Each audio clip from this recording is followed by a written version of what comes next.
नाबूद करो, नाबूद करो, नाबूद करो, करो रद्द करो अंशकालीन, अंशकालीन रद्द करो, रद्द करो, रद्द करो, अंशकालीन रद्द करो, नाबूद करो, नाबूद करो, अंशकालीन नाबूद करो, करार प्रथा नाबूद करो, नाबूद करो, नाबूद करो, करार प्रथा नाबूद करो, नाबूद करो, नाबूद करो।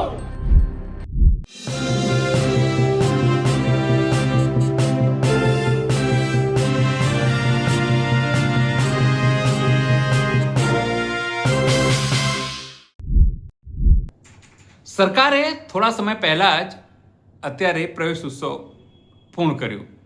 બાળકોને શોધીને સ્કૂલોમાં નાખવામાં આવ્યા.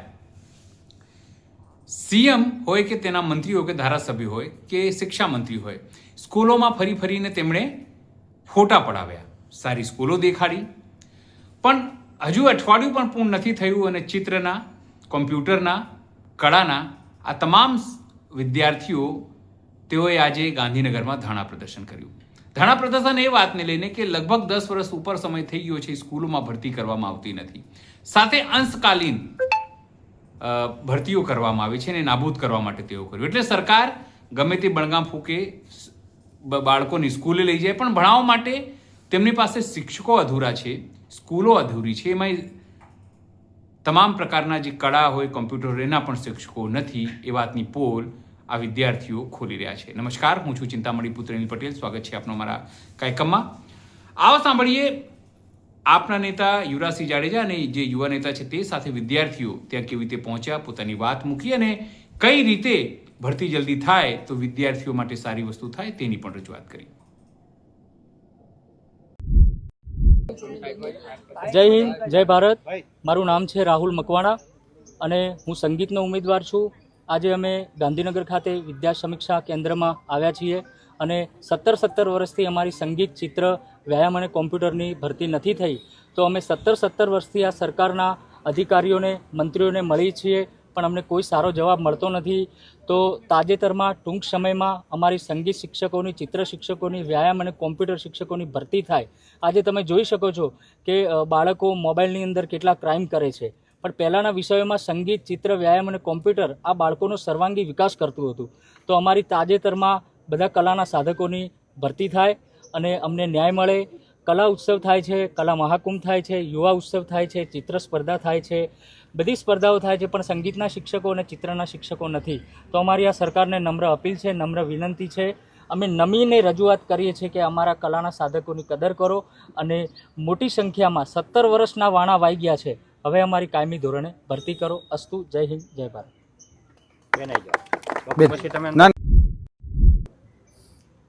મારું નામ પટેલ ભાવિસા છે. અમે અત્યારે બધા જ ગુજરાતના તમામ જિલ્લાના ઉમેદવારો, બેરોજગારો અત્યારે વિદ્યા સમીક્ષા કેન્દ્રમાં ભેગા થયા છીએ.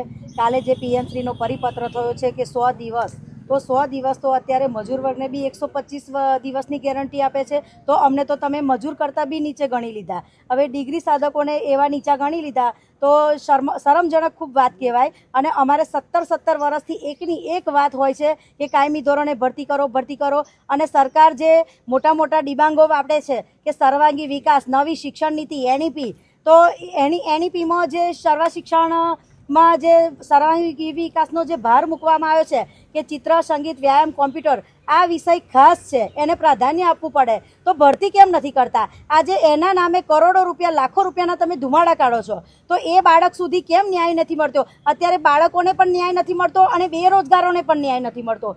અને જે અધિકારીઓ વાત કરે છે કે અત્યારે રેશિયો ઘટ્યો છે, બાળકોનું પ્રમાણ ઘટ્યું છે, તો એનું માત્ર કારણ છે કે આખા ગુજરાતના હવે ખબર પડી ગઈ છે કે ભણીને આંદોલન જ કરવાના છે. તો મજૂર વર્ગ કેવી રીતે બાળકોને ભણાવે અને કેવી રીતે તમને નોકરી તો આપતા નથી. અત્યારે અમારે જો કે બેરોજગારો બધા જ વિષયના છે, તો અત્યારે મોટી સંખ્યામાં તમે ભરતી કરી દીધી હોય તો અત્યારે અમારે અહીં ના આવવું પડે. અને કાલે જે શરમજનક પરિપત્ર થયો છે તેને રદ કરો તાત્કાલિક ધોરણે. અને અંશકાલીન અને પીએમશ્રીને અમે સતત વિરોધ કરીએ છીએ. આગામી સમયમાં અમે એવું આયોજન કરી રહ્યા છીએ કે જો તમને અઠવાડિયાની ચીમકી આપીએ છીએ કે જો અમારો પરિપત્ર પાછો નહીં ખેંચાય અને દરેક સરકારી શાળામાં અત્યારે જ્યાં સુધી કાયમી ભરતી નહીં થાય ત્યાં સુધી જે જ્ઞાન સહાયક છે, ખેલ સહાયક છે, એવી રીતે અમારી બી નિમણૂક કરો અને કાયમી ધોરણે વહેલી તકે ભરતી અમારી પૂરી કરો. નહીં તો અમે હવે ઉગ્ર અને રૌદ્ર સ્વરૂપ, જે તમે કહો છો કે નારી શક્તિ સશક્તિકરણ, તો અત્યારે તમે જો બેન દીકરીઓ રસ્તા પર ઉતરી ગઈ છે. આ તમને શોભનીય વાત નથી. એ જ નારી શક્તિ રણચંડી બનતા સહેજો વિચાર નહીં કરે.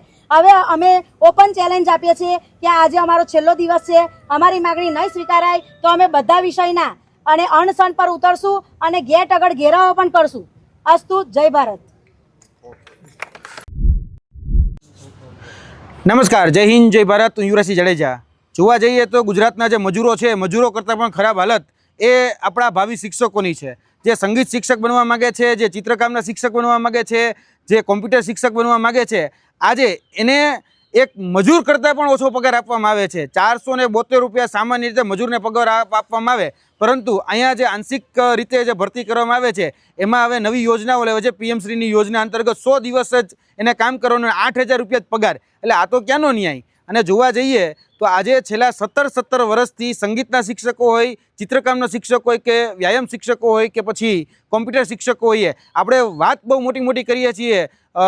કલાઓની બાબતોમાં આપણે અલગ અલગ મહાકુંભો કરીએ છીએ, ત્યારબાદ ડિજિટલ ઇન્ડિયાની વાતો કરીએ છીએ. એટલે આપણે જે ભાવિ જે છે એને ડિજિટલ તરફ લઈ જવું છે, પણ આજે ડિજિટલ ઇન્ડિયામાં શિક્ષકો જ નથી. આપણી પાસે કોમ્પ્યુટર શિક્ષકો નથી, આપણી પાસે ચિત્રકામના શિક્ષકો નથી, આપણી પાસે સંગીતના શિક્ષકો નથી. આપણે કલાઓની બહુ મોટી મોટી વાત કરીએ, ખેલ મહાકુંભ કરીએ, કલાકુંભ કરીએ, પરંતુ ત્યાં સૌથી મોટી ગત જે બાળકોને ભણાવવા માટે શિક્ષકો છે એ શિક્ષકો જ નથી. એટલે આ બધી જ માંગણીઓ લઈ આજે જોવા જઈએ તો 500 કરતાં વધારે વિદ્યાર્થીઓ રજૂઆત કરવા માટે વિદ્યા સમીક્ષા કેન્દ્ર આવ્યા હતા. અને વિદ્યા સમીક્ષા કેન્દ્ર જે ત્રિવેદી સાહેબ છે નિયામક, એમને પોતાની રજૂઆત કરી છે. દિન 10ની અંદર આનું નિરાકરણ લાવવાનો ક્યાંક ને ક્યાંક પ્રસ્તાવ મૂકવામાં આવ્યો છે. હવે જોઈએ છીએ કે દિન 10ની અંદર આનું નિરાકરણ આવે છે કે કેમ. નહીતર આ જે શિક્ષકો છે એ મક્કમ થઈને આવ્યા છે કે આવનારા 10 દિવસની અંદર જો નિરાકરણ લાવવામાં નહીં આવે તો હવે ગાંધી ચિંધ્યા માર્ગે ગાંધીનગરની અંદર એક આંદોલન કરવામાં આવશે. અને જ્યાં સુધી એને ન્યાય નહીં મળે ત્યાં સુધી હટવામાં નહીં આવે.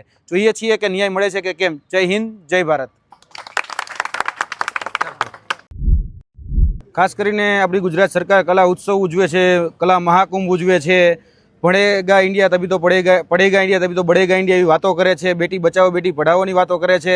આજની નારી પઢી પણ ગઈ છે પણ આગળ બઢવા માંગે છે પણ બઢી નથી શકતી, એટલે આગળ વધી નથી શકતી. એનું કારણ એકમાત્ર એવું છે કે આપણી ગુજરાત સરકાર છે તાઇફામાં વ્યસ્ત છે. વર્ષનું 60,000 કરોડનું બજેટ એ શિક્ષણ વ્યવસ્થા પાછળ વાપરવાનું છે, પરંતુ આજે છેલ્લા 17 વર્ષથી જે આપણા પાયાના શિક્ષકો જે છે, ખાસ કરીને સંગીતના શિક્ષકો છે, ચિત્રકામના શિક્ષકો છે, કોમ્પ્યુટરના શિક્ષકો છે, એ આંદોલન કરી રહ્યા છે. અને એકમાત્ર એનો ખાલી માંગણી એટલી જ છે કે અમારી કાયમી ધોરણે અમારી નિમણૂક કરવામાં આવે, કાયમીના ધોરણે અમારી આ ભરતી કરવામાં આવે, એટલી જ માંગણીઓ લઈને આજે આવેલા છે વિદ્યા સમીક્ષા કેન્દ્ર. પરંતુ સરકાર એની વાત સાંભળતી નથી. આવનાર દિવસોની અંદર જો આ બાબતનું નિરાકરણ લાવવામાં નહીં આવે તો ચોક્કસપણે કહીએ છીએ કે આ જ વિદ્યા સમીક્ષા કેન્દ્રનો ઘેરાવો કરી અને જે ચિત્રકામના શિક્ષકો છે એ આખી વિદ્યા સમીક્ષા કેન્દ્ર અને વિધાનસભા જે છે એને ચિત્રકામથી ભરી દેશે. અને જે સંગીતના શિક્ષકો છે એ સંગીતના પોતાના જે સૂર છે એ ગાંધીનગરમાં ક્યાંક ને ક્યાંક ગુંજશે. અને આગળના દિવસોની અંદર જે કોમ્પ્યુટર આપણે વાત કરી છે ડિજિટલ ઇન્ડિયાની, પણ ડિજિટલ ઇન્ડિયા ડિજિટલ ગુજરાતની વાતની અંદર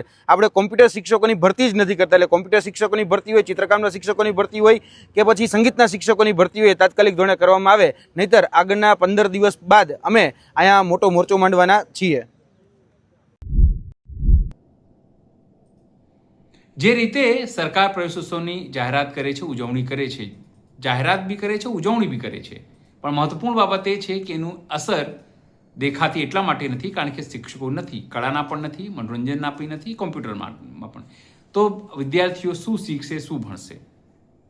આ અંગે આપ શું વિચારો છો? જરૂરથી અમારા કોમેન્ટ બોક્સમાં કમેન્ટ કરજો. એ સિવાય અમારી યુટ્યુબ ચેનલ લાઈક કરો, સબસ્ક્રાઈબ કરો, બેલ આઇકન દબાવો. સાથે અમારા નવા ઇન્સ્ટા પેજ અને ફેસબુક પેજને પણ તમે જરૂરથી લાઈક કરો અને ફોલો કરો. અત્યાર માટે બસ આટલું જ.